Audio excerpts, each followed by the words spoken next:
প্রথমে এই কাবাকে তৈরি করলো ফেরেশতারা, তারপর তৈরি করলো সাইয়েদনা আদম, ওনার হাত লাগলো। সাইয়েদনা নূহ আলাইহিস সালামের সময় এমন প্লাবন হলো, বন্যা, ফ্লাড, ড্রাস্টিক্যালি ফ্লাড, সব ভেঙে চুরে শেষ, কাবাও শেষ। নূহ আলাইহিস সালাম নেমে আবার বানালেন, এরপর বানালেন ইব্রাহিম আলাইহিস সালাম। পড়েন সুবহানাল্লাহ। আল্লাহ একটা ফ্রেম দিলেন, ইব্রাহিম এতটুকু উঁচু করবা আমার ঘরটাকে, এতটুকু প্রশস্ত করবা, এতটুকু লম্বা করবা। প্রথমে এই কাবাকে তৈরি করলো ফেরেশতারা, তারপর তৈরি করলো সাইয়েদনা আদম, ওনার হাত লাগলো। সাইয়েদনা নূহ আলাইহিস সালামের সময় এমন প্লাবন হলো, বন্যা, ফ্লাড, ড্রাস্টিক্যালি ফ্লাড, সব ভেঙে চুরে শেষ, কাবাও শেষ। নূহ আলাইহিস সালাম নেমে আবার বানালেন, এরপর বানালেন ইব্রাহিম আলাইহিস সালাম। পড়েন সুবহানাল্লাহ।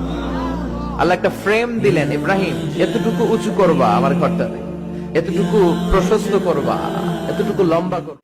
প্রথমে এই কাবাকে তৈরি করলো ফেরেশতারা, তারপর তৈরি করলো সাইয়েদনা আদম, ওনার হাত লাগলো। সাইয়েদনা নূহ আলাইহিস সালামের সময় এমন প্লাবন হলো, বন্যা, ফ্লাড, ড্রাস্টিক্যালি ফ্লাড, সব ভেঙে চুরে শেষ, কাবাও শেষ। নূহ আলাইহিস সালাম নেমে আবার বানালেন, এরপর বানালেন ইব্রাহিম আলাইহিস সালাম। পড়েন সুবহানাল্লাহ। আল্লাহ একটা ফ্রেম দিলেন, ইব্রাহিম এতটুকু উঁচু করবা আমার ঘরটাকে, এতটুকু প্রশস্ত করবা, এতটুকু লম্বা করবা।